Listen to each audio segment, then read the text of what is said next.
झलक तुम्हारी ओ प्यारे भगवन, पलक में भर के दिखा रहे हम, फलक से हम यही गा रहे।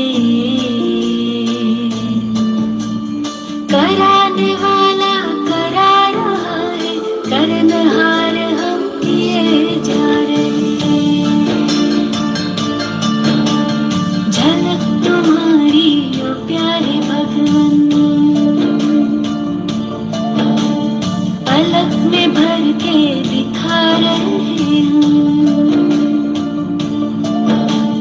फलक से हम यही गा रहे।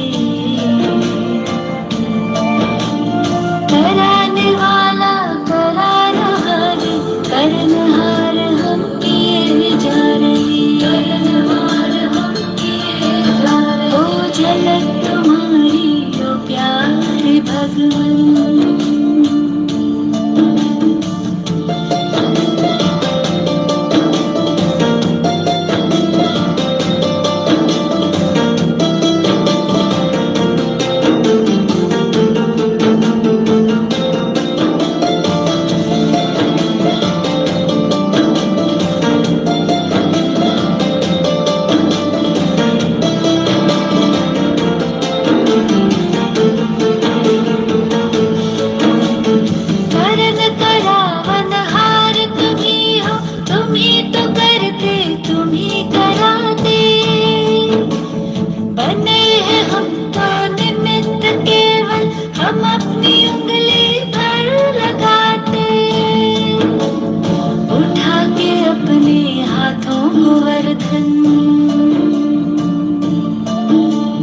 हमारी रक्षा किए जा रहे।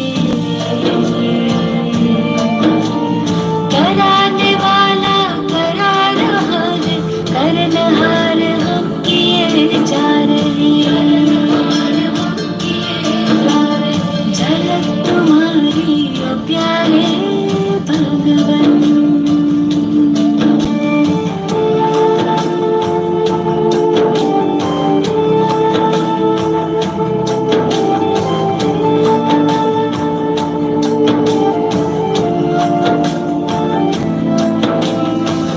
प्रसन्न प्रभु की पालना से तुम ही बने हो हमारे पालक। वाह जो है सारे जग का मालिक, हम उसके प्यारे बने हैं बालक। हुक्म हुक्म चला रहा है, हम सच्चे दिल से किए जा रहे। कराने वाला करा रहा है, करनहार हम किए जा रहे। करनहार हम किए जा रहे। ओ झलक तुम्हारी ओ प्यारे भगवन।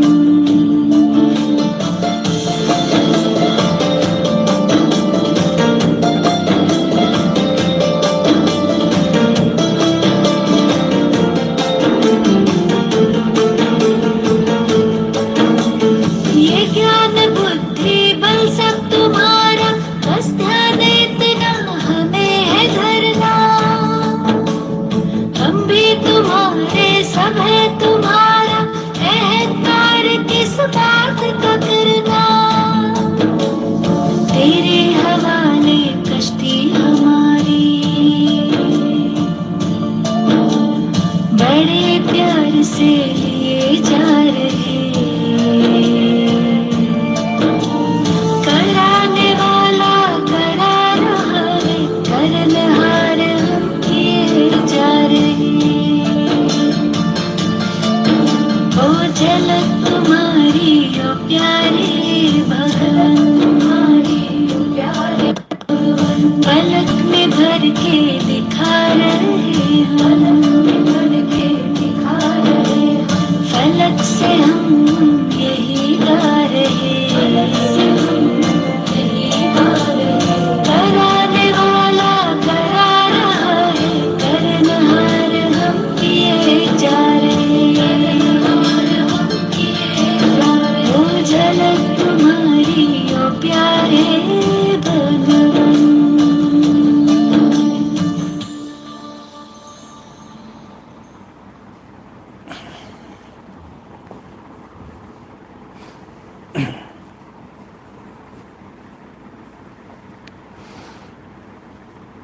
ओम आनंदम।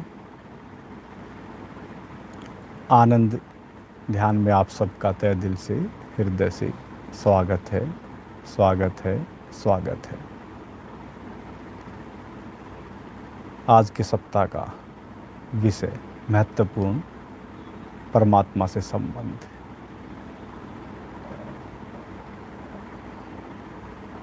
परमात्मा से संबंध अर्थात अध्यात्म से संबंध। ज़्यादातर इस विषय का संबंध जो प्रचार में वह प्रचलित है वह ज़्यादातर अध्यात्म से ही संबंध हम जोड़ के चलते हैं। लेकिन साथियों, मित्रों, परमात्मा का विषय और परमात्मा का संबंध विज्ञान से भी है और अध्यात्म से भी है।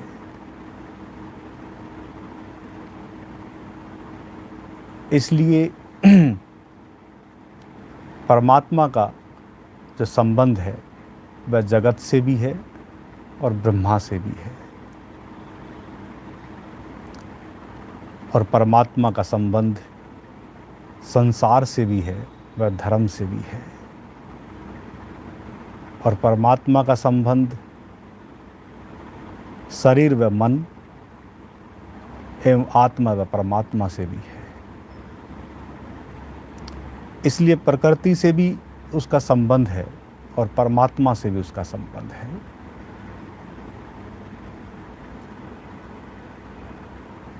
ऐसे ही बहुत शब्द हैं जिन शब्दों को हम सुनते रहते हैं।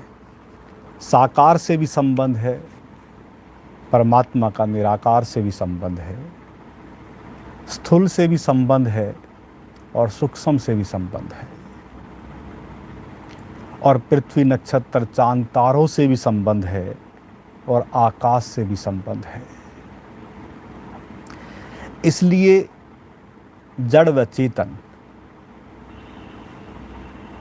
यानी कि जड़ से भी संबंध है और चैतन्य से भी संबंध है। अगर शब्दों में जाएंगे तो बहुत शब्द जुड़े हैं, लेकिन ज़्यादातर प्रचार में यही है कि परमात्मा का विषय जो वो आध्यात्मिक है।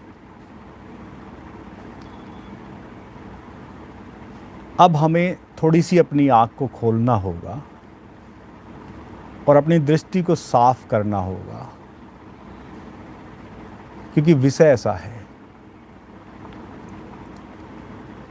इसलिए आज इस विषय को हल करने के लिए जैसे किसी पर्सन को जब हम हल करते हैं तो कोई चीज़ मान कर चलते हैं, तो आज अगर इस परमात्मा से संबंध को अगर हमें हल करना है तो हमें मानकर चलना पड़ेगा। फिलहाल जब तक कोई चीज़ अनुभव में ना आती है तब तक हम मानकर चलते हैं। जो भी साथी मित्र अभी तक जुड़े हैं, कितने ऐसे साथी मित्र हैं जिनका परमात्मा में विश्वास है, वह परमात्मा को मानते हैं कि हाँ परमात्मा है,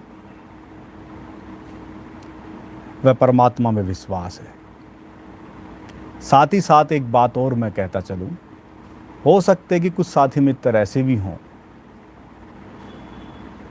जिनका परमात्मा में कोई विश्वास ना हो, ना उसमें कोई मान्यता हो, लेकिन फिर भी आज हम मान कर चलते हैं। इसलिए मैं कहूँगा कि आस्तिक भी परमात्मा से जुड़ा है और नास्तिक भी परमात्मा से जुड़ा है। इसलिए अगर कोई साथी मित्र हमारे बीच में है तो चिंता ना करें, कोई नहीं, वह अपनी बात को लिख सकते हैं। लेकिन अभी जितने भी साथी मित्र जुड़े हैं, जिन साथी मित्रों का परमात्मा में एक मान्यता है, एक विश्वास है, वह लिख सकते हैं कि कितने साथी मित्र ऐसे हैं कि हाँ हमारा परमात्मा में विश्वास है, हम एक प्रश्न को हल करने जा रहे हैं बांध कर चलते हैं। तो वह लिख सकते हैं साथी मित्र।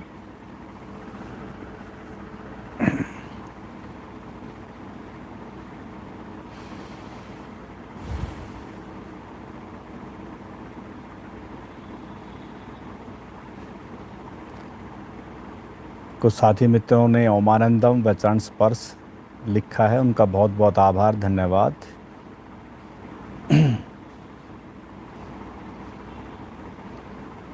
गिरधारी लाल जिंदल जी लिखते हैं यस, गॉड इज।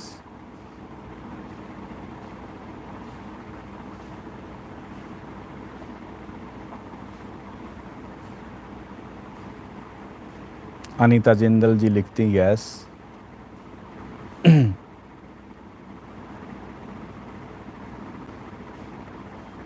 किशन मितलिया जी भी लिखते हैं अति विश्वास है स्वामी जी।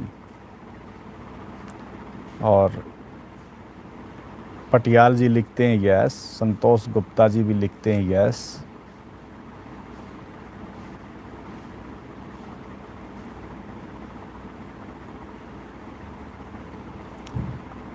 भगत ध्यामा जी लिखते हैं स्ट्रांगली बिलीव इन गॉड। और रेणु तायल जी भी लिखती यस, गॉड इज़ एवरीवेयर। और गिरधारी लाल जिंदल जी लिखते हैं परमात्मा विश्वास है। कृष्ण भाटिया जी यस। और Anil Kumar ji yes Swami ji, believe 100% that God exist. और परवेश जी भी लिखते हैं ओम आनंदम स्वामी जी। और माँ जी यस, विश्वास है। ठीक है, ज़्यादातर मित्रों का विश्वास है परमात्मा में।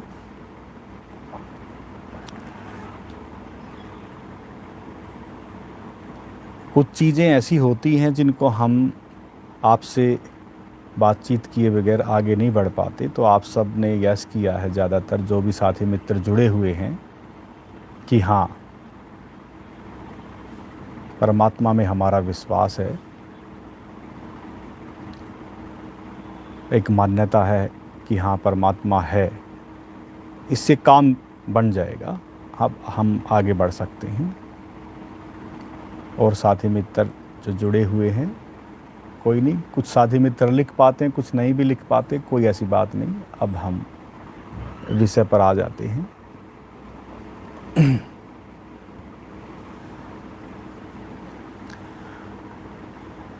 परमात्मा से संबंध,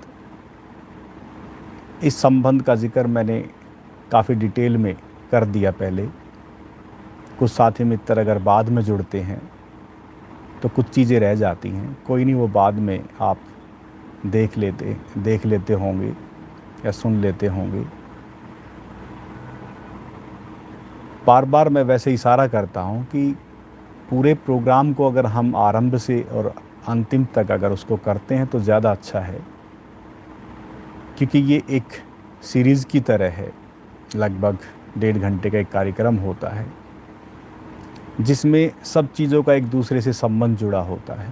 जैसे पहले कोई गीत बजता है तो उसी विषय से संबंधित वह गीत होता है, फिर थोड़ी चर्चा होती है उस विषय से संबंधित, और फिर हम ध्यान में प्रवेश करते हैं।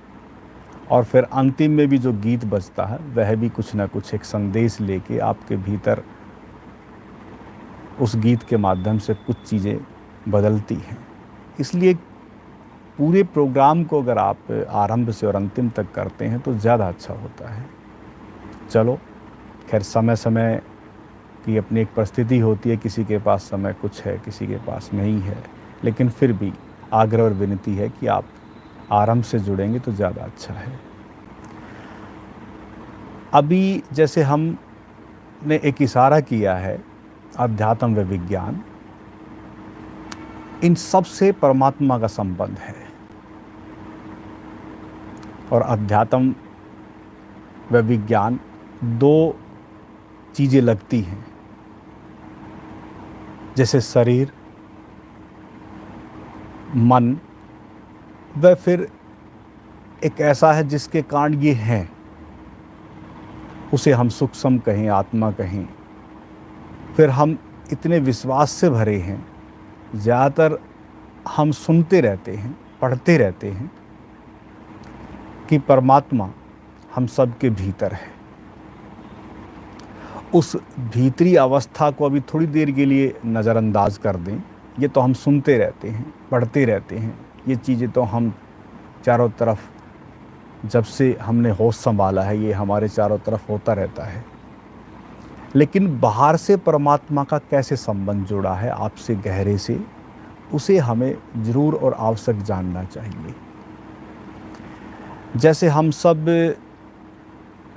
इस चीज़ पर विश्वास तो करते ही हैं कि जो भी ये कायनात, नक्षत्र, चांद, तारे जो भी प्रकट हुए हैं, वह किसी अदृश्य शक्ति, वह परमात्मा शक्ति कहें, ब्रह्म शक्ति कहें, विश्व शक्ति कहें, या कोई ऐसी परम चेतना जिसके द्वारा यह सभी कुछ अभिव्यक्त हुआ है। यह सब अभिव्यक्त जो हुआ है, इसको हम सोच लेते हैं कि परमात्मा अलग है और जो अभिव्यक्त हुआ है वह अलग है। इसलिए संसार व धर्म, विज्ञान व अध्यात्म, इसलिए हमें अलग अलग लगता है। शरीर व मन, आत्मा व परमात्मा, ये सब चीज़ें हमें अलग अलग लगती है। सूक्ष्म व स्थूल हमें अलग अलग दिखता है, जड़ व चेतन हमें अलग अलग दिखता है। लेकिन अगर थोड़ा गौर करें, जो बाह्य हिस्सा है वह भी उसी के द्वारा अभिव्यक्त हुआ है। इसलिए कण कण उसी की अभिव्यक्ति है। जिसको कहते हैं कि कण कण में परमात्मा है, कण कण ही उसी का है। इसलिए कण कण ही परमात्मा का रूप है।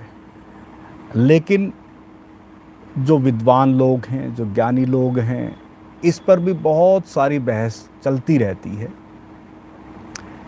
कोई त्रेतवाद में विश्वास रखता, कोई द्वैतवाद में विश्वास रखता, कोई अद्वैतवाद में विश्वास रखता है। लेकिन थोड़ी देर के लिए हम बस अब एक चीज़ पर मानकर चलते हैं, वह विश्वास करते हैं कि हाँ परमात्मा है, और उसी से इस पूरी कायनात का संबंध है। जो भी प्रकट हुआ है सब उसी का है। उसमें विशेषकर जिस पृथ्वी पर हम रह रहे हैं, वह पृथ्वी भी उसी के द्वारा अभिव्यक्त हुई है। इसलिए इस पृथ्वी पर जो 5 तत्व हैं, जो बैलेंस है, एक स्थिति, एक अवस्था, उसी से फिर जीवन यापन हुआ है। जीव जंतुओं का, वनस्पतियों का, प्राणी मात्र का, मनुष्य का, ये सब उसी की अभिव्यक्ति है। इसलिए जो भी 5 तत्व हैं और फिर जो जीवन है, जिन जीव जंतुओं को हम देखते हैं, पशु पक्षियों को देखते हैं, खुद को देखते हैं, तो सब उसी की अभिव्यक्ति है। उसी से सब प्रकट हुआ रूप है। इसलिए इसी पृथ्वी पर अगर हम देखें, गौर करें, थोड़ा ध्यान दें कि इसी में वह चीज़ है। एक छोटे से उदाहरण से आप समझ जाएंगे कि अस्वस्थ होने के बैक्टीरिया भी इसी पृथ्वी पर पनप रहे हैं और स्वास्थ्य से संबंधित चीज़ भी इसी पर पनप रही है। यानी कि इसी पृथ्वी पर कुछ वातावरण ऐसा है जो नरकीय है और कुछ वातावरण ऐसा है जो स्वर्गीय है। कुछ भौगोलिक परिस्थिति ऐसी है जो स्वर्ग की तरह है और कुछ भौगोलिक परिस्थिति इस पृथ्वी पर ऐसी है जैसे नरक की तरह है। इसलिए अगर देखा जाए तो इस पृथ्वी पर नेगेटिव व पॉजिटिव दोनों चीज़ें हैं, और दोनों चीज़ों की अभिव्यक्ति का कारण जिस पर हमें अति विश्वास है, उसी के द्वारा अभिव्यक्त हुआ है। परमात्मा से संबंध की सीरीज थोड़ी लंबी चल सकती है, चिंता ना करें। आज का सप्ताह हम इस पर चर्चा करेंगे। अगला सप्ताह या बीच में कोई एक दिन रखकर हम फिर इस कार्यक्रम को आगे बढ़ा सकते हैं। हो सकता है कि 3 दिन लगें या 4 दिन लगें। अगर आप सब अगर चाहते हैं कि इसको अच्छे से डिटेल में अगर हम इस पर थोड़ी सी चर्चा को बढ़ाएं और फिर ध्यान भी करें। तो इसलिए थोड़ी सी चर्चा महत्वपूर्ण है इस विषय पर डिटेल में जाने के लिए। तो हो सकता है कि आपके 3 या 4 ऐसे कार्यक्रम रहें। तो साथियों, अभी जो हम देख रहे हैं अपने जो बाह्य जगत, और बाह्य जगत को जो हम कहते हैं कि यह तो सब मिथ्या है, एक बड़ा शब्द है जो भगवान शंकराचार्य जी द्वारा प्रकट हुआ, जगत मिथ्या ब्रह्म सत्य है। और हमारी ऐसी कंडीशनिंग हो चुकी है, हम उस विश्वास से भी ऐसे भर चुके हैं कि ये सब माया है, संसार माया है, जगत मिथ्या है, यानी कि विज्ञान मिथ्या है, शरीर व मन मिथ्या है। इसका मतलब ये हुआ, ये थोड़ी भूल है। जिस ऊंचाई, जिस लेवल पर जाकर उन्होंने ये उद्घोषणा की है, वह रहस्यमय एक ऐसा हिस्सा है जो हमें जानना है, जो हमें अनुभव करना है। उसके बाद कुछ चीज़ें अभिव्यक्त होती हैं, तब जाकर हम भी ऐसे वक्तव्यों को बोल सकते हैं। इसलिए शंकराचार्य जी उस लेवल पे थे, उन्होंने वो अनुभव किया था, उनके भीतर से ये अभिव्यक्ति हुई। लेकिन हम सब उसको एक मानकर चलें, एक विश्वास के साथ अगर चलेंगे, जानना हुआ नहीं है, विश्वास हमने कर लिया है, मान लिया हमने है, तो गड़बड़ है। इसलिए मैंने कहा कि मानकर हम कुछ चीज़ों को हल करेंगे ज़रूर, और हम उसी कोशिश में अब लगे हुए हैं। इसलिए जो बात जगत मिथ्या की है, उस जगत का भी संबंध उसी परमात्मा से है, उस माया का संबंध भी उसी परमात्मा से है। इसलिए अगर मैं कहूँ अर्थ या धन व ध्यान, दोनों का उसी से संबंध है, इसको ऐसे भी कह सकते हैं। इसलिए अगर हम देखें अपने चारों तरफ, तो जब पूरी कायनात उसी के द्वारा अभिव्यक्त हुई है, इसे हम ऐसे भी कह सकते हैं कि एक ऊर्जा के ही 2 रूप हैं। उसी से यह सब प्रकट हुआ जो हमें द्वैत दिखता है। कहने में सब 2 में बट जाता है, लेकिन सब उसी के द्वारा अभिव्यक्त हुआ है। इसलिए वेदों में बड़े अच्छे से और बड़े अच्छे ढंग से उदाहरण दिया गया है कि जैसे मकड़ी अपने भीतर से ही जाला बुनती है, बस ये समझ लो कि उसी परमात्मा का यह संसार जाला है, और उसी में सब चीज़ें समाहित है, और उसी जाले पर मकड़ी घूमती रहती है इधर से उधर। इसलिए साथियों, मित्रों, परमात्मा का जो संबंध है, इसी रूप में और इसी उदाहरण के तौर पर अगर देखा जाए, तो इस पूरी कायनात में उसी का वास है, इस आकाश में उसी का वास है, इस जल थल में, इस वायु में, इस अग्नि में, सब उसी का वास है। चारों तरफ उसी का वास है। जब सब जगह उसी का वास है, तो ये जो स्थूल काया है, जो 5 तत्वों का जो ये पुतला है, यह जो शरीर है, यह भी सब उसी का है। इसका मतलब पहली जो परत है मानव की, अब हम धीरे धीरे बाहर से अब मानव के ऊपर हमें आना पड़ेगा, यानी कि खुद के स्वयं के ऊपर हमें आना पड़ेगा। अब हमें अपने ऊपर लौटना पड़ेगा। इसको एक उदाहरण के तौर पे भी मैं थोड़ा सा, एक ऐसे ही मंथन चलता रहता है, विचार चलता रहता है। मैं देख रहा था एक बिजली के तार पर पक्षी बैठा है। कमाल है, पक्षी तो पहले से ही था, बिजली डिस्कवर हुई है बाद में, यानी कि विज्ञान के द्वारा बिजली का जो प्रकट रूप है वह उन तारों में दौड़ रहा है। लेकिन परमात्मा का विधान देखो, उनको आगे का भविष्य का पता था कि कुछ पक्षी ऐसे तार पर भी बैठेंगे जिसमें बिजली दौड़ेगी, और उनके पंजों में ब्लड का जो भाव है वह नहीं रहता, और वो उन तारों पर बैठते हैं। अब इस कारीगरी को देखें आप बस थोड़ा सा, यानी कि वह भविष्यकर्ता भी है, उसको सब पता है, ऑलरेडी पहले से सब पता है। यानी कि मानव ने कुछ चीज़ें डिस्कवर करनी है और उनको पहले से उन सब चीज़ों का पता है, क्योंकि आगे आगे भविष्य में ये सब कुछ होगा। इसका मतलब विज्ञान का जो जन्मदाता है मानव, जो मन के विचारों के द्वारा कुछ अभिव्यक्ति, बुद्धि के द्वारा कुछ अभिव्यक्ति जो हुई है आज तक विज्ञान के आधार पर, जो डिस्कवर हुआ है, वो ऑलरेडी इस पृथ्वी पर पहले से है, सब कुछ है, और मानव उसको डिस्कवर करता रहता है। और फिर खुद मानव ही सोचता है कि मानव किस गर्त में जा रहा है, किस गति में प्रवेश कर रहा है, और हम फिर संसार के विज्ञान के विरोध में हम खुद ही खड़े हो जाते हैं। खुद ही हम कुछ चीज़ों को जन्म देते हैं और फिर खुद ही हम उनके विरोध में हो जाते हैं। नहीं, ये भारी भूल है।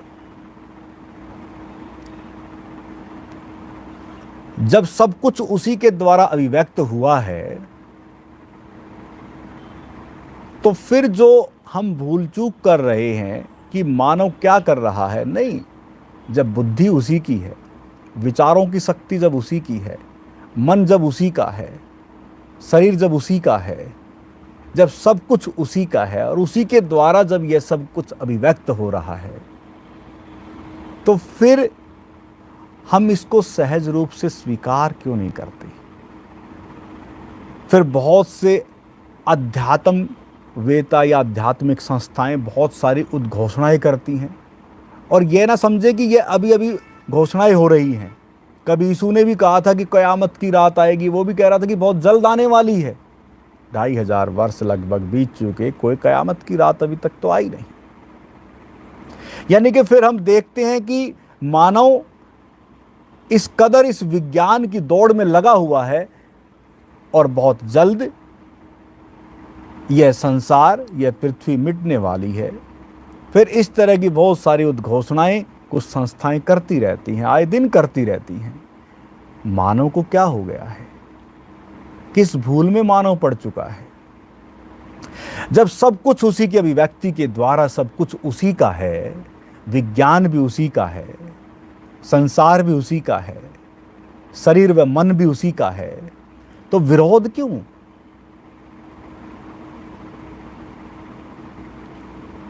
और इस विरोध के कारण ही सब गड़बड़ चल रही है। इसलिए अध्यात्म व विज्ञान में अभी तक समन्वय नहीं हुआ है, और यह समन्वय जरूरी है। इसलिए संसार व अध्यात्म में विरोध चलता रहता है। आध्यात्मिक लोग सांसारिक लोगों के लिए पता नहीं किस तरह की चीज़ें, वक्तव्य कैसे कैसे अभिव्यक्त करते रहते हैं, जो कि यह अभिव्यक्ति संसार से ही सब कुछ प्रकट हुआ है, और हम इसका मतलब उस परमात्मा के विरोध में कुछ अभिव्यक्ति दे रहे हैं, जिससे हमारा गहरा संबंध है, जिससे हमारा गहरा नाता है, उसी के विरोध में हम खड़े हो जाते हैं। इसलिए हम शरीर के विरोध में ही खड़े हो गए, और शरीर को किस किस कदर हमने अध्यात्म के नाम पर हमने उस शरीर को तपाया है, कैसे कैसे हमने शरीर को कष्ट दिए हैं, कैसी कैसी यातनाएं, कैसे कैसे आध्यात्मिक नाम पर हम कुछ न कुछ चीज़ें करते रहते हैं। थोड़ा सा गौर करना, थोड़ा सा ध्यान देना, जब पूरी पृथ्वी उसी की अभिव्यक्ति है, तो फिर किन तीर्थंकरों या किन तीर्थों पर जाकर हम अपने शरीर को कष्ट दे रहे हैं? कौन सी यातनाएं हम अपने शरीर को दे रहे हैं? और कोई इस तरह की यातना देता है तो हमारी दृष्टि उसके प्रति बड़ी भाव से भर जाती है, बड़ी श्रद्धा से भर जाती है, क्योंकि वह अध्यात्म का एक मार्ग बन गया है। इसलिए जब सब कुछ उसी की अभिव्यक्ति है, तो हर जगह उसी की तो है। विशेषकर उन जगहों पर जाकर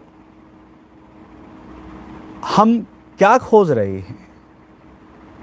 विशेषकर उन जगहों पर जाकर हम परमात्मा से कुछ संबंध जोड़ रहे हैं? थोड़ा सा गौर करना, थोड़ा सा भीतर झांक के देखना कि मानव के साथ ये हो क्या रहा है। ऐसी ऐसी मान्यताएं, ऐसी ऐसे विश्वास चारों तरफ अब हैं इस समय, अध्यात्म के नाम पर, परमात्मा के नाम पर, कि उन विश्वासों से हम भरते जा रहे हैं। लेकिन मैंने केवल एक बात पर विश्वास करने के लिए कहा कि परमात्मा में किस किस का विश्वास है। आपने बड़े अच्छे से जवाब दिया है, लेकिन मैंने किसी और चीज़ पर मान्यता व विश्वास कराने की बात नहीं की, केवल परमात्मा की बात पूछी है। इसलिए मेरा इशारा जो है, उस इशारे को अब समझने की कोशिश करना है कि जब सब कुछ उसी का है, तो ये जो पहली काया है, जो पहली परत है, जो ये शरीर है, यह भी तो उसी का है।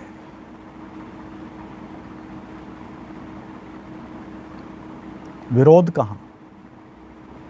किस अदृश्य चीज और सूक्ष्म चीज को आप खोज रहे हैं? क्या यह शरीर सूक्ष्म से भी सूक्ष्म नहीं है? यह शरीर जब गर्भ में था तो क्या इन आंखों से आप देख सकते थे? हर चीज सूक्ष्म से ही प्रकट होती है। एक एक कोशिका पर आपका चित्र है। ये विडंबना कैसी है? थोड़ा गौर करना, थोड़ा देखना। अब विज्ञान ने ये चीज खोजी है, और जैसे जैसे विज्ञान कुछ और रहस्य खोजेगा, और तब तक मुझे लगता है कि जब तक वह खोजबीन करने की कोशिश करेगा तो रहस्य से फिर भी विज्ञान पर्दा ना उठा सकेगा। कारण है, वजह है उसकी भी बहुत सी, क्योंकि जो दिख रहा है उस पर हमारी खोज जारी है। उसके विषय में भी हमने अभी तक कुछ ज़्यादा खोजबीन नहीं कर ली है। शरीर ही अभी बहुत मिस्टीरियस है, यही रहस्यमय है अभी बहुत। अगर हम और गौर करें, कहते हैं कि जो हमारा ब्रेन है, 10 यानी कि नंबर हैं ब्रेन के, तो कहते हैं कि 2 या 2.5% ही ब्रेन काम करता है। किसी किसी का ज़्यादा 3% तक काम कर देता है, बाकी तो गया। हमारे साथ अगर हम गौर करें तो इसका मतलब क्या है कि हम पूरा ही अपने हिस्से को यूज नहीं कर पा रहे अभी, और इसके विषय में भी कितनी खोजबीन जारी है। क्या हमने कुछ अभी तक खोज लिया? लेकिन फिर भी खोज जारी है। मेरा कहने का मतलब बस इतना सा है कि जो रहस्यविद होते हैं, जो परमात्मा को अनुभव कर लेते हैं, जो परमात्मा को जान लेते हैं, वह इस शरीर के विज्ञान को भी जान लेते हैं। यानी कि वो शरीर के चिकित्सक बन जाते हैं। वह शरीर किससे निर्मित हुआ है उसका अनुभव कर लेते हैं। मन की वैचारिक शक्ति कैसे प्रकट होती है वह जान लेते हैं। बुद्धि का संबंध किससे है उसे वह जान लेते हैं। इसलिए इन सब चीजों को जानने के लिए अध्यात्म का जो संबंध परमात्मा से जो गहरे से जुड़ा है, वह परम वैज्ञानिक हो जाता है, जो परमात्मा का अनुभव कर लेता है। इसलिए उसे फिर बाहर के विज्ञान की आवश्यकता नहीं होती। बाहर जो ये कायनात, जो ब्रह्मांडीय, जो विश्व शक्ति, जो चारों तरफ जो दिखने वाला हिस्सा है, उसे जानने की आवश्यकता नहीं होती। उसे किसी मंगल पर जाने की आवश्यकता नहीं, चांद तारों पर जाने की आवश्यकता नहीं। वह अनुभव कर लेता है। कि यह वनस्पति जीव जंतु कैसे प्रकट हुए हैं। इसलिए अगर हमें उस रहस्य में जाना है तो विश्वास नहीं, अनुभव और जानने की बात हमें करनी है। संबंध तो परमात्मा का आपका शरीर के तल पर भी है, मन के तल पर भी है, श्वासों के तल पर भी है। सब संबंध परमात्मा से जुड़े हुए हैं, लेकिन हम बस केवल इस विश्वास से भर जाएं और जाने ना तो बात अधूरी है। इसलिए साथियों मित्रों, विषय थोड़ा विराट है, विस्तृत विषय है, लेकिन अनुभव में जब उतरता है तो फिर ये विराट न रहकर, विस्तृत न रहकर, यह तो बिल्कुल कुछ भी न रहता है। सब खत्म हो जाता है, सब शून्य हो जाता है। इसलिए जो अनुभव करता होते हैं, उसमें कभी बुद्ध पैदा हुए या गुरु नानक साहब हुए या कबीर हुए या ओशो हुए या जो भी आज तक अभी तक हुए हैं, वो उसी के आसपास की अभिव्यक्ति करते रहे हैं। और जो खोजी हैं, जो सही में परमात्मा से संबंध को, उस वास्तविकता को जानना चाहते हैं, उनका उसमें रसपान सदा रहता है। वह अमृत का झरना वह पीते रहते हैं। इसलिए वह रसपान, वह अमृत सत्संग बन जाता है। और इसलिए यह सत्संग आपका रसपान वह अमृत बन जाए और हम इस अति विश्वास के साथ जानने की ओर अगर और हम बढ़ें और अनुभव में अगर उसे उतार लें तो फिर बात बनती है। इसलिए आज यहीं तक इस बात को हम रखते हैं। फिर अगला जो कार्यक्रम रहेगा इसी सीरीज़ में जो चलेगा, तो उसका जो लिंक है आप तक पहुंच जाएगा, उसका मैसेज पहुंच जाएगा। अब जो भी साथी मित्र जुड़े हैं वह सब अब ध्यान के लिए तैयार हो जाएं। ध्यान,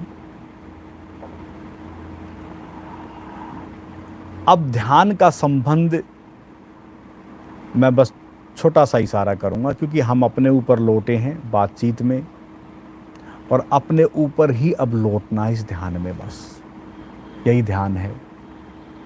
तो आप बस अब अपने ऊपर लौटें। जो भी साथी मित्र अब जुड़े हैं, एक गीत बजेगा, उस गीत को, उस रसपान को, उस अमृत को भीतर आत्मसात करते जाएं। बैठ के करें, खड़े होके करें, मर्जी आपकी है।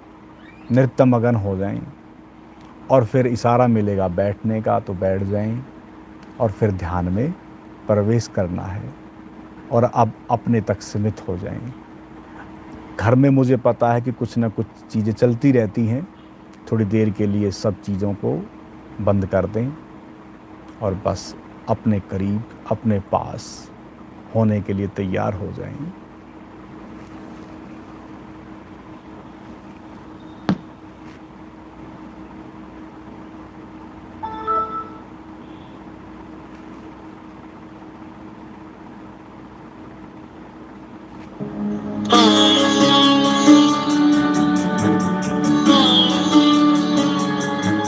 आंखें बंद कर लें, आंखें बंद कर लें और इस गीत में डूब जाएं, संगीत में डूब जाएं।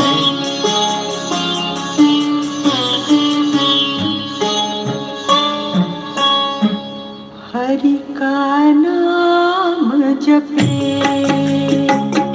मेरो मन, हरि का नाम जपे,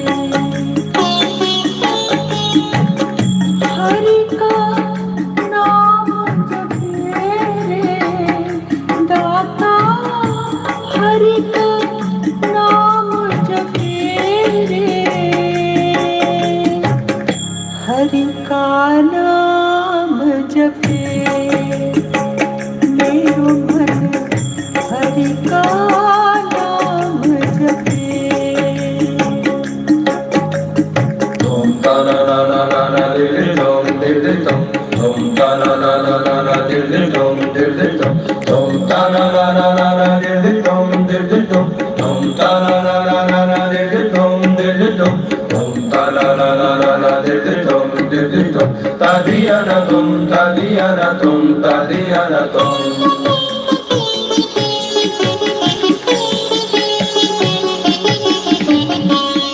इतनी कृपा हो मुझ पर स्वामी,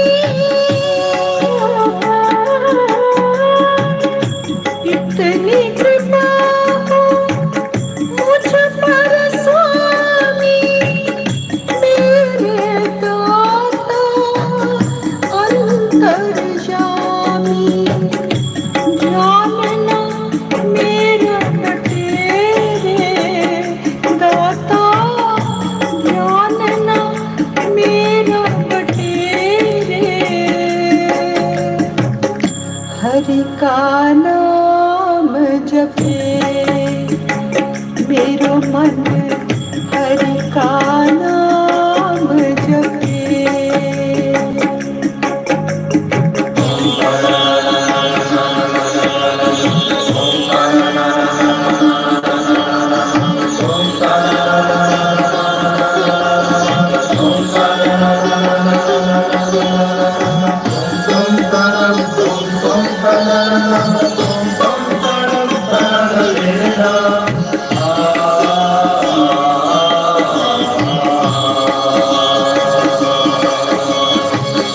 शुभ कर्मों से झोली भर दो, शुभ कर्मों से झोली भर दो, दिव्य गुणों से पावन कर दो, विघ्नों से मन न डरे दाता, विघ्नों से मन न डरे। हरि का नाम जपे मेरो मन, हरि का नाम जपे।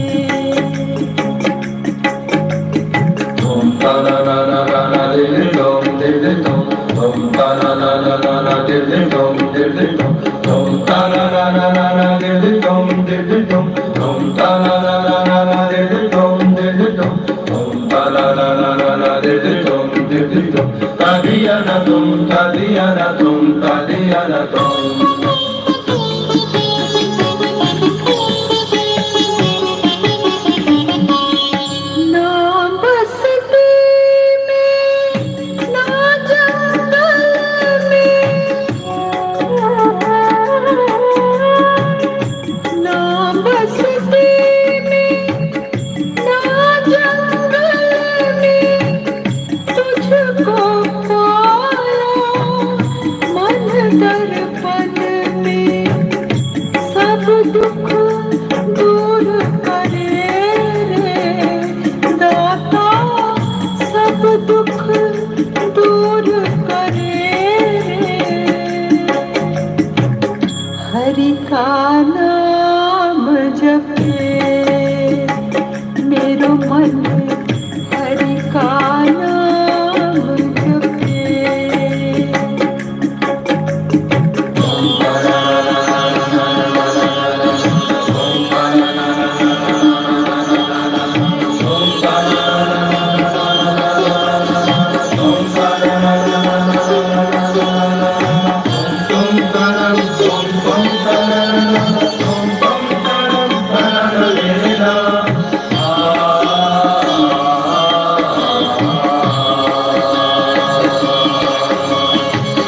दिन बीतत है रात भी जाए, दिन बीतत है रात भी जाए, नाम हरि का मुझको भाए, तेरी मुरली बजे रे दाता, तेरी मुरली बजे रे। का नाम जपे मेरो मन हरि का नाम जपे हरि का नाम जपे रे दाता हरि का नाम जपे रे हरि का नाम जपे मेरो मन हरि का नाम जपे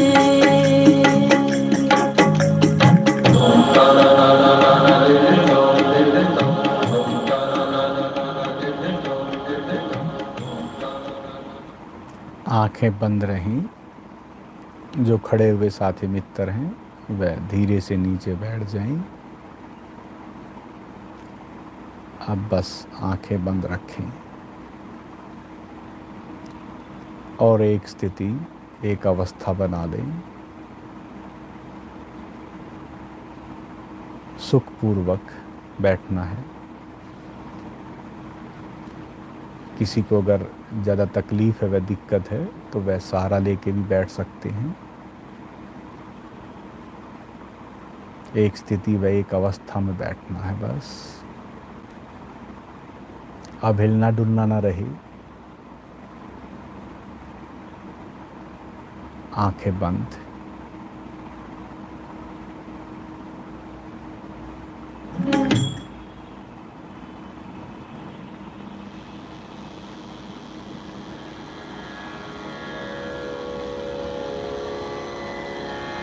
पूरे भाव से भर जाना है।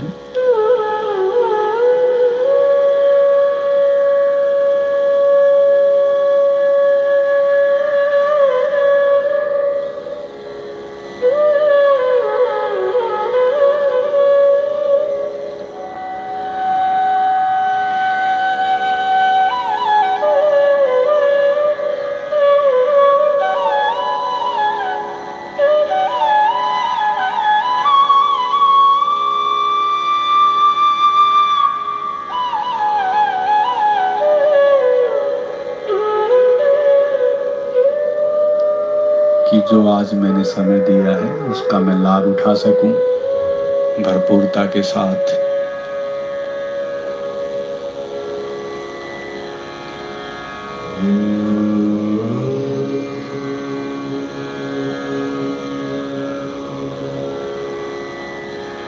अद समाधि पादः अद योगानुशासनम् योगः चित्तवृत्ति निरोधः तथा द्रष्टु स्वरूपे अवस्थानं वृत्तिसारूप्यं वितरत्व वृत्तय पञ्चतय क्लिष्टा क्लिष्टा प्रमाण विपर्यय विकल्प निध्वा स्मृतयः प्रत्यक्ष अनुमान आगमा प्रमाणानि विपर्ययो मिथ्या ज्ञानम् अतधोपप्रतिष्ठम् शब्दज्ञानानुपाति वस्तुशून्यो विकल्पः अभावप्रत्ययालम्बनाभृत्तिर्निध्वा अनुभूतविषय असंभ्रमोषः स्मृतिः अभ्यासवैराग्याभ्यां तन्निरोधः तत्त्वस्थितौ यत्नोऽभ्यासः स तु दीर्घकाल नैरन्तर्य सत्कार आसेवितो दृढ़भूमि। हाथ नीचे कर लें और एक स्थिति बना लें बस। आंखें बंद।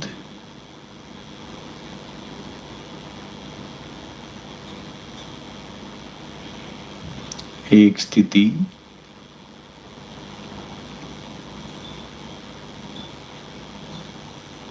बिल्कुल एक स्थिति स्थिर। अभी थोड़ी सी जबरदस्ती हो सकती है आपके साथ कि बैठना पड़ रहा है।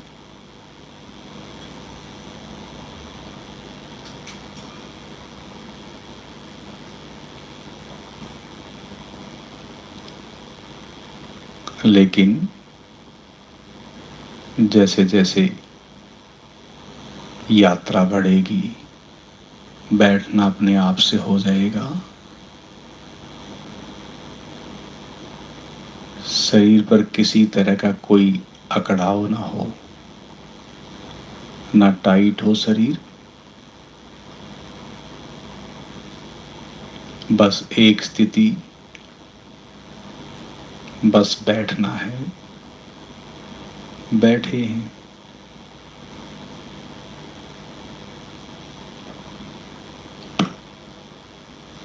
एक स्थिति है और हमारा शरीर मित्र है। उस शरीर के साथ हम बैठे हैं, तो हमें उससे मैत्री करनी है। बस नीचे से, पैरों से आरंभ करेंगे, बंद आंखों से देखना शरीर को। और जहां भी अकड़ाव या टाइटपन हो तो उसको बस ढीला छोड़ते जाएं। पैरों से शुरू करें, धीरे धीरे ऊपर घुटने, धीरे धीरे ऊपर जंघा, और जहां वेट दबाव पड़ रहा है उसको महसूस करें। नितंब पे कितना दबाव है, पीठ पे कितना दबाव है, और हाथ कहाँ रखा है उसका कितना दबाव है, बस महसूस करें।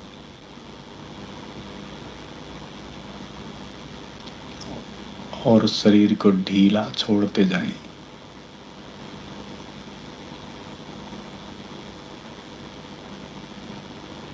शरीर को ढीला,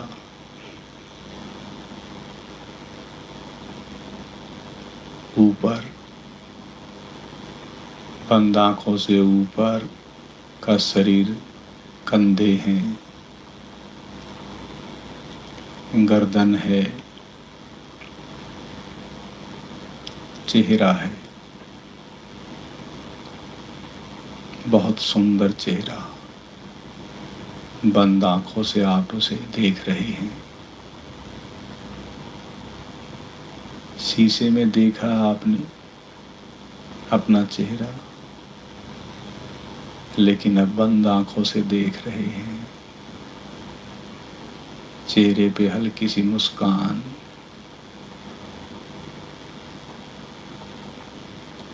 शांत, और एक स्थिति, शरीर बिल्कुल एक स्थिति में है, स्थिर है। एक स्थिति है, बिल्कुल स्थिर है, और आप बैठे हैं। बंद आंखों से ऊपर जाएं, चेहरे से माथा, फिर सिर है हमारा। ज्यादा तनाव यहीं रहता है, ज्यादा अकड़ाव यहीं रहता है। शरीर का अपना अकड़ेपन का महत्व है। छोड़ें, यहाँ से ब्रेन के तंतुओं को लूज करें, बिल्कुल ढीला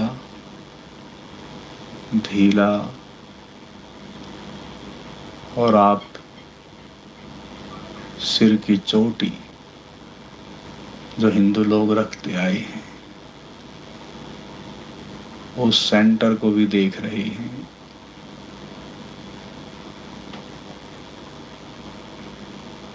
पूरा शरीर आपने देख लिया। जैसे ही शरीर के प्रति आप सचेत होते हैं, शरीर से जुड़ते हैं, तो ध्यान योग जो हम सुनते आए हैं वो घटित हो जाता है। ध्यान, होश, सचेत और सजग, योग, जोड़, जुड़ना, और अब हम शरीर से जुड़ गए और शरीर के प्रति पूरा होश,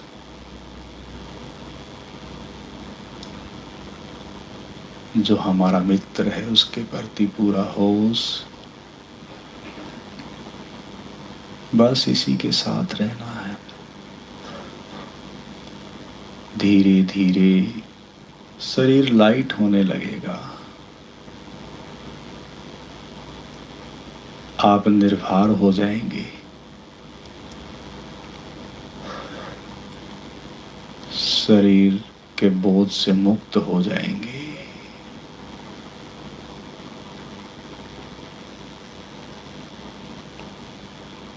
दूसरा स्टेप, श्वास है शरीर में।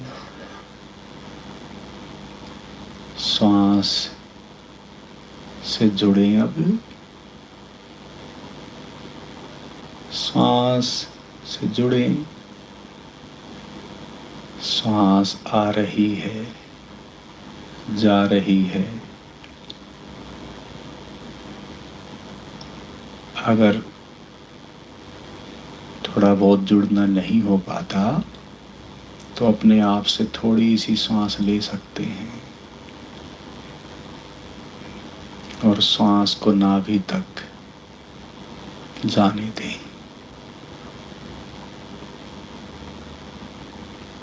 बाहर भीतर, भीतर गई सांस, फिर बाहर निकली। जैसे ही आप श्वास के प्रति सचेत होते हैं और श्वास से जुड़ते हैं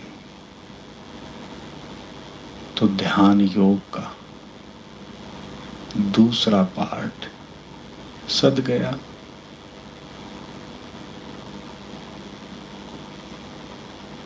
श्वास के प्रति सचेत और सजग।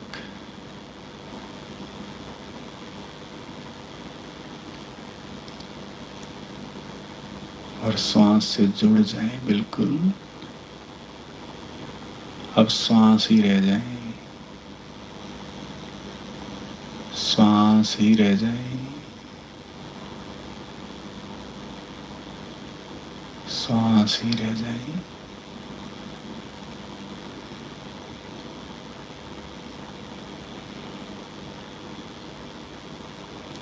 तीसरा स्टेप, मन अब बिल्कुल शांत हो गया,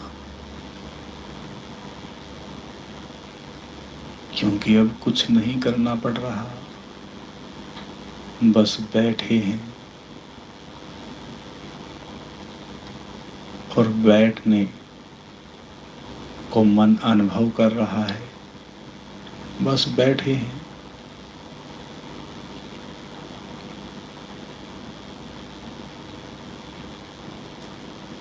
और श्वास को मन अनुभव कर रहा है।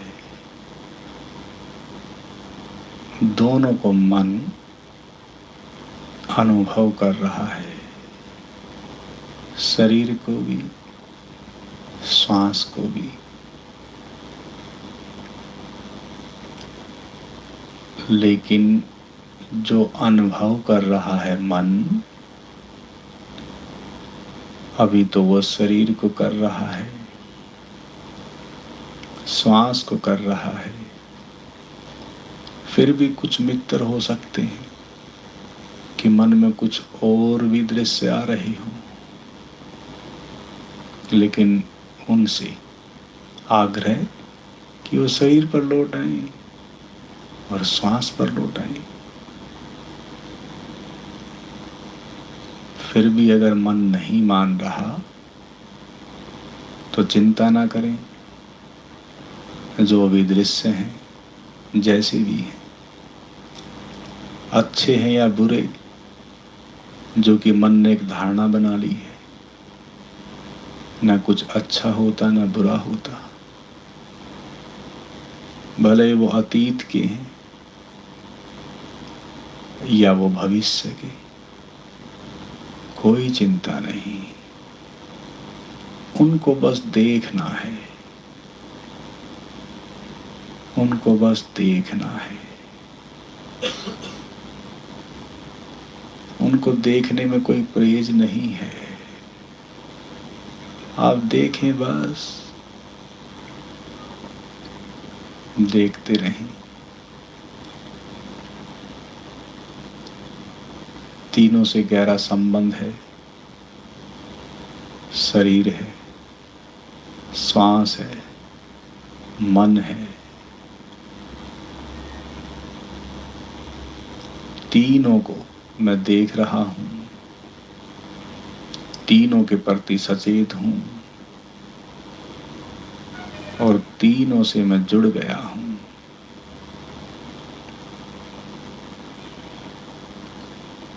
अब चौथा पड़ाव, महत्वपूर्ण पड़ाव। अब आप बिल्कुल आराम की स्थिति में हैं। शरीर बिल्कुल ढीला है और लाइट हो गया है। श्वास सहज और शांत है। श्वास बिल्कुल सहज और शांत है। मन एकदम शांत है। मन एकदम शांत है। और अब चौथा पड़ाव ध्यान का महत्वपूर्ण। अब जो भी चारों तरफ की जिस रूप में भी आवाजें हैं,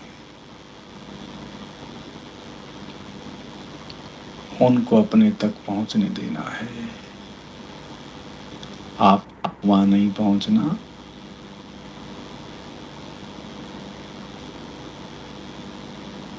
यहां जहां आप बैठे हैं ध्यान कक्ष में,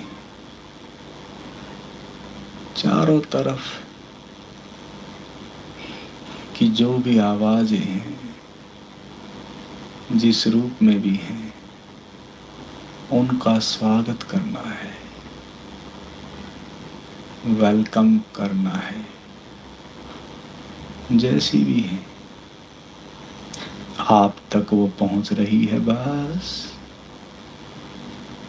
आप वहां नहीं जा रहे, आप तक पहुंच रही है। आप ग्रहणशील हो गए। आप अब सक्रिय नहीं हैं,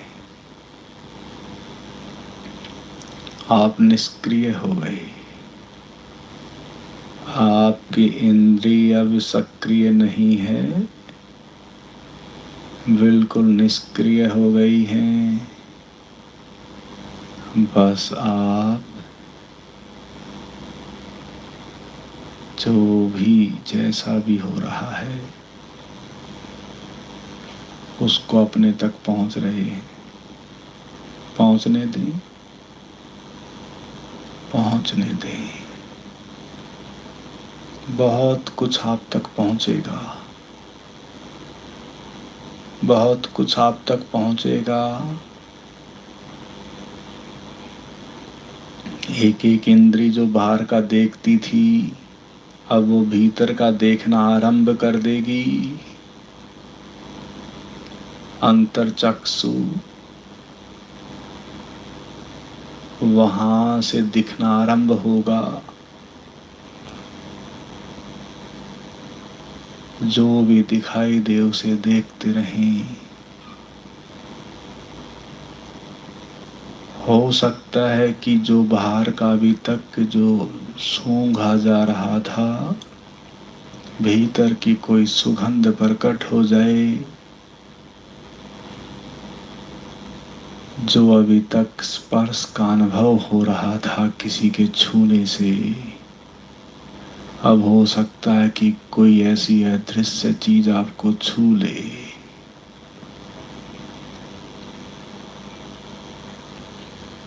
जो अभी तक बाहर का स्वाद लिया था, हो सकता है कि भीतर अमृत का झरना फूट पड़े। अब वो पल, वो समय आ गया। आप केवल अब ग्रहणशील हो जाएं। अब केवल ग्रहणशील हो जाएं। ग्रहण करते जाएं। अगर मीठी मीठी अगर कुछ अनुभूति आनंददायी है तो उसको अनुभव करें।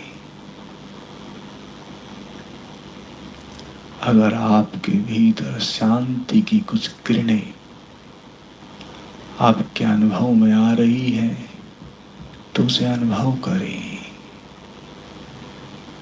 अगर भीतर प्रेम प्रकट हो रहा है तो उसे प्रकट होने दें।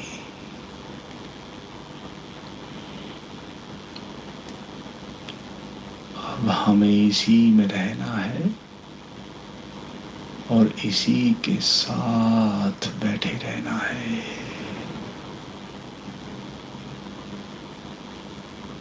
इसी ध्यान की अवस्था में रहना है। शांत, प्रेम पूर्ण और आनंदित स्थिति है बाप की। अब इसी में रहना है। इसी में रहना है।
प्रभु से मिला है जीवन, प्रभु को कर दे अर्पण।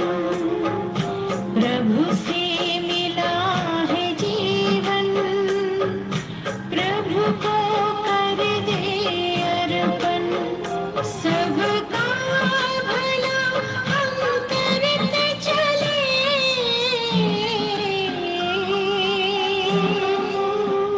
सबका भला हम करते चले, हर्षित हो धरा गगन। बस उसका कहना माने, फिर सब कुछ हो ही जाने। बस उसका कहना माने, फिर सब कुछ हो ही जाने। प्रभु से मिला है जीवन, प्रभु को कर दे अर्पण।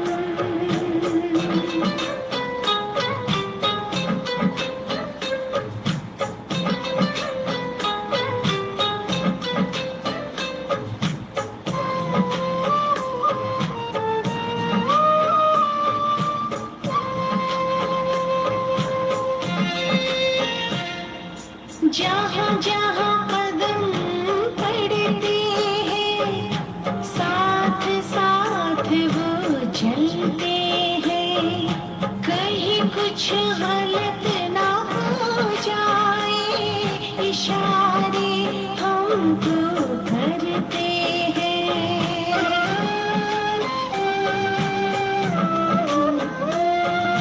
जहाँ जहाँ कदम पड़ते हैं, साथ साथ वो चलते हैं। कहीं कुछ गलत ना हो जाए, इशारे हमको करते हैं। घर करते हैं अपनी मनमानी, घर करते हैं अपनी मनमानी। बढ़े फिर उलझन, बस उसका कहना माने, फिर सब कुछ वो ही जाने। प्रभु से मिला ये जीवन, प्रभु को कर दे अर्पण।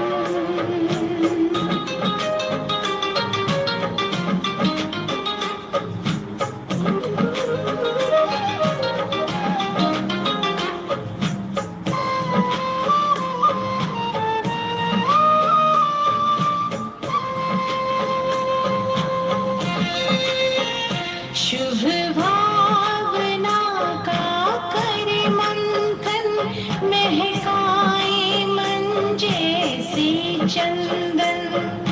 सुखी रहे सब शांत रहे, कर्म करे ऐसे कुंदन।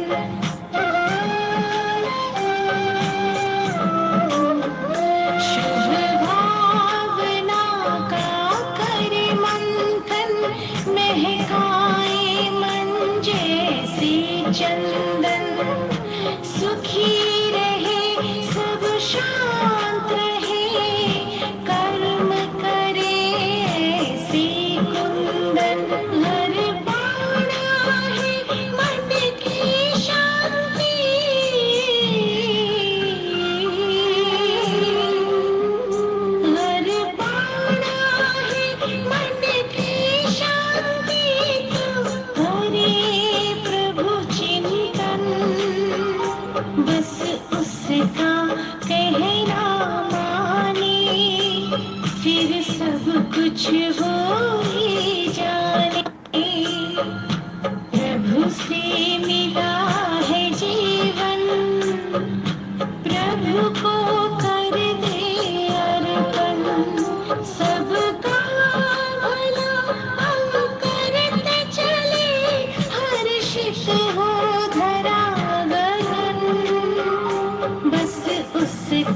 कहना माने, फिर सब कुछ वो ही जाने, बस उसका कहना माने, फिर सब कुछ वो ही जाने, बस उसका कहना माने, फिर सब कुछ वो ही जाने। परमात्मा से संबंध और धीरे धीरे ध्यान द्वारा स्वयं से संबंध, अपने आप से संबंध, जो बाह्य जगत, बाह्य हिस्सा, शरीर, मन व श्वास,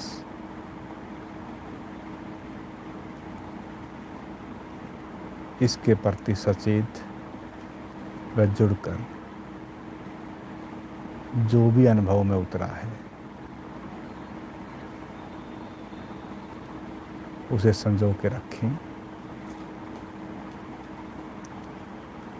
और स्वयं से संबंध, परमात्मा से संबंध,